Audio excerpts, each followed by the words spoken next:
got the Chrysler 8 1/4. That's what we're going to go with on this Jeep build for now. I've seen a lot of people have good success with the 8 1/4 with 37s, so I think 33s will do just fine. The rear end's pretty much basically stripped already. It's a rear end that I had. I took parts off of it for mine. So basically all we got to do is strip it down, get it painted, get the new diff cover for the back. I'm wanting to do the brake conversion to disc brakes, but I'm having a problem hunting down some products for it, and I don't want to go buy a conversion kit for $257. None of the junkyards, none of my buddies have the Grand Cherokee rear ends right now, so if we have to, we'll go ahead and stick with drum brakes.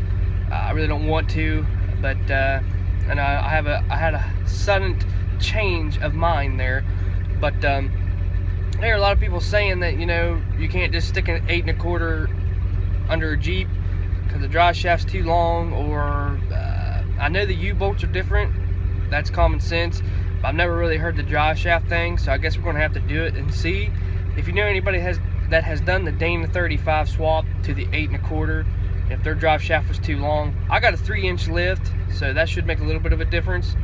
But if we have to, we'll get the drive shaft trimmed if that's a big deal. But to be honest with you, I don't think it's going to be a problem.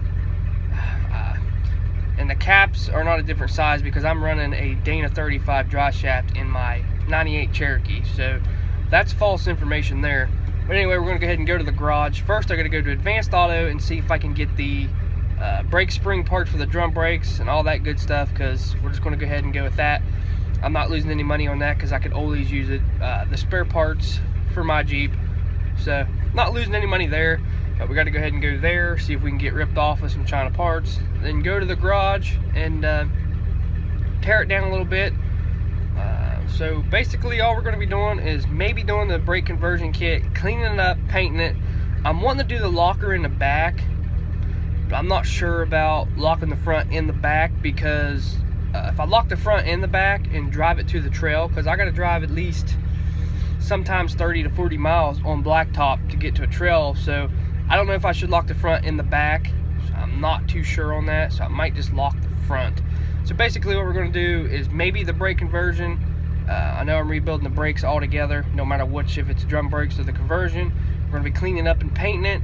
We need to get new U-bolts, put the new hardware in there, new diff fluid, make sure the gears are alright, stuff like that. And I want to get a new diff cover for the back, then put it under the Jeep. So like I said, we're going to do one thing at a time on this build, and it's going to be a huge upgrade from the Dana 35 to the 8 1/4. I know a lot of guys are like, oh, it won't handle it. I've seen my buddy's running his 8 1/4 with actually 35s, and he wheels it pretty hard. Yard on that. Now the front end, I might upgrade to axles. I'm not sure yet, but just stay tuned with the build and enjoy the videos like I enjoy making them. So let's get to Advanced Auto. Here it is, China store, son.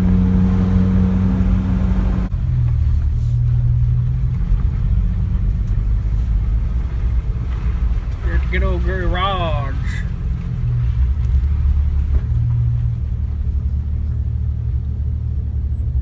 As you can see here, I got some, move the stupid cup, hardware, all the springs and all that good crap. Cost me around $8 for all this junk.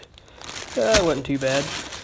Went ahead and got the wheel cylinders for both sides, so yeah.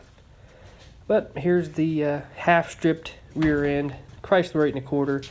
Kind of pretty rusty. Let's go ahead and take out the last wheel cylinder. The other one was already out where we used parts and stuff, so I'm gonna go ahead and take this one out real quick.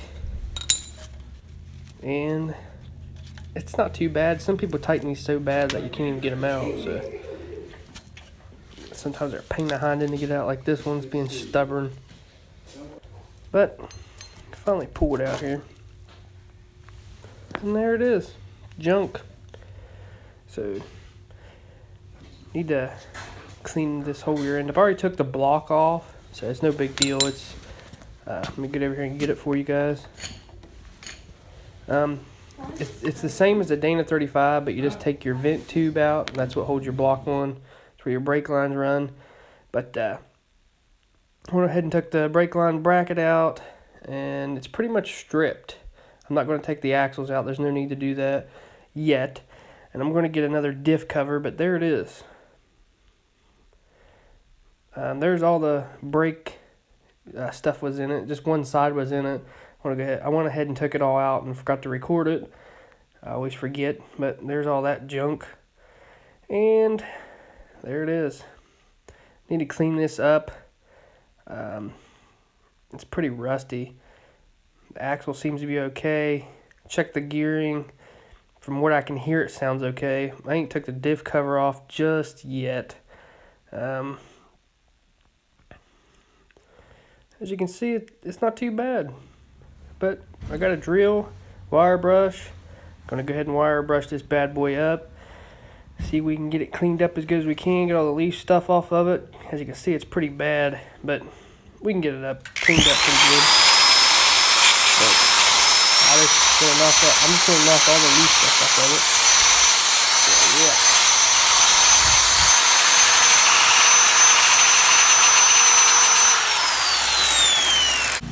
And I'm gonna set it up here and get it ready for paint. I got all the loose stuff off of it. I love using this stuff right here. It actually holds up very well. You can get it at your local part store. It's for stuff like this. I'm gonna use chassis saver and stuff like that, but I decided not to. Just went ahead and got a can of this. One can should do it.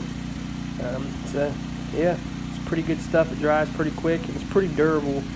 I've never had a problem with it just yet.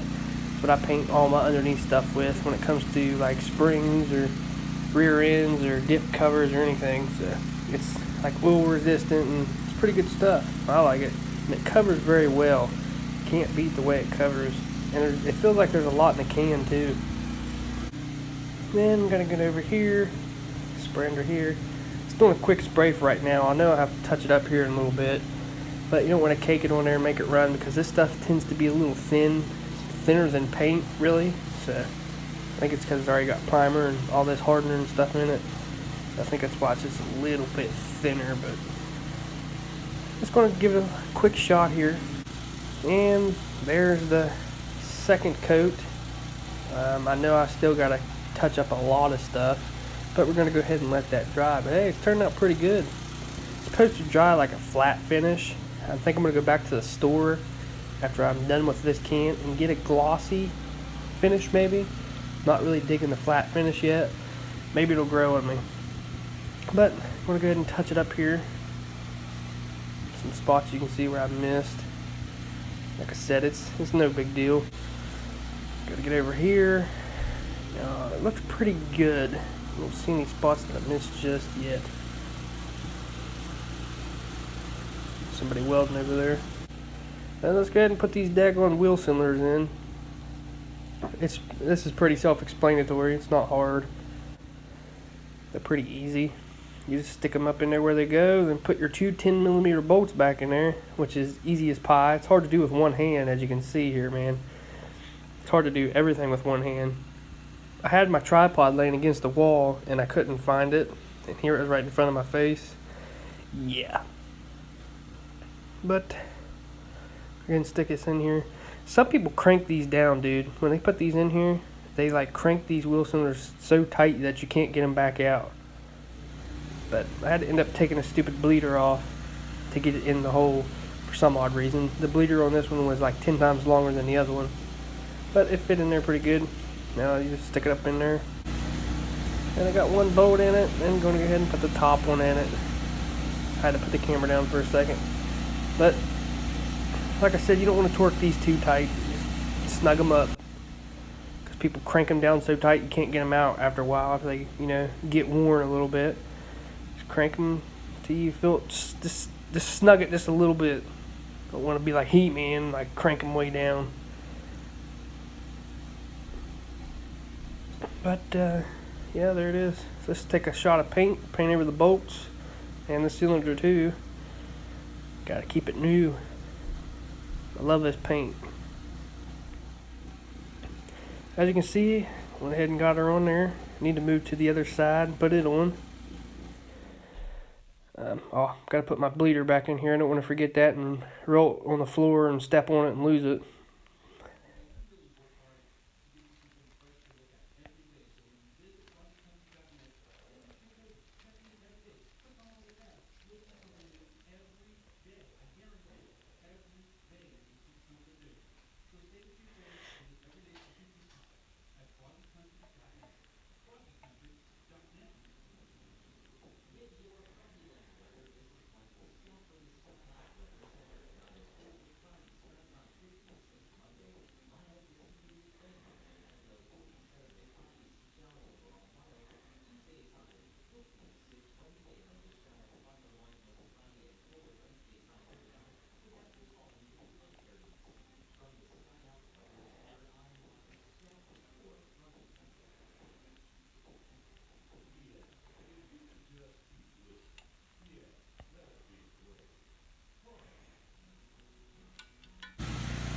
went ahead and put another shot of paint on there because I did miss some spots, and I'm going to put some more on the brackets.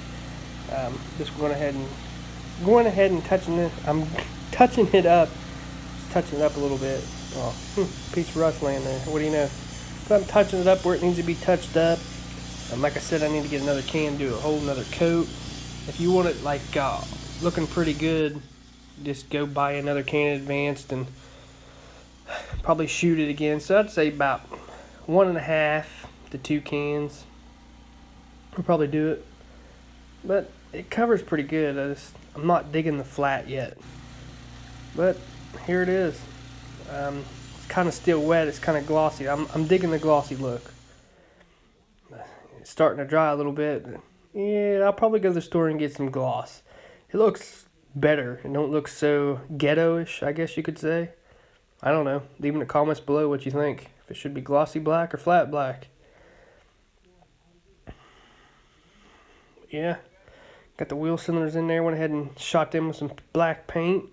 Keep them from rusting up. I don't know. Just went ahead and shot it with black paint. I go crazy with this stuff.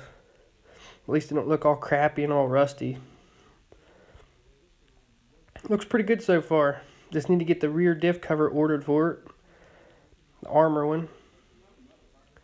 I need to get this one has the stud in it, but the other side over here, as you can see, has a hole. So I got to get a stud for it for the shocks. That's no big deal. That's pretty cheap. But I need to get the armor diff cover for the back. I need to get some brake line so I can run it from the wheel cylinders to the brick. I'm using the block that's on my Jeep on the 8 1/4. Yes, the block from the Dana 35 will fit on the 8 1/4. So if you guys was wondering that. So, had a pretty productive day. I didn't get a lot of it on film. I know that the rear end work was kind of chopped up, but you know, I kept getting interrupted and had to help do some other things too. So the next video on the rear end build, because it's going to be in different parts, it's going to be a lot better. So just kind of getting used to where I'm at now, the garage that I'm at now, and the people that's around there. And it's kind of weird when you break out a camera and start recording, and they're like, "Why are you talking to the camera?" But they know what I do, and just kind of, wouldn't say embarrassing, but it's kind of weird, I guess you could say. I don't know, maybe it's just me. But anyway, make sure you give this video a like. If you ain't subscribed yet, you better do so, because I got a lot more better things coming in the future. This is just the first of it.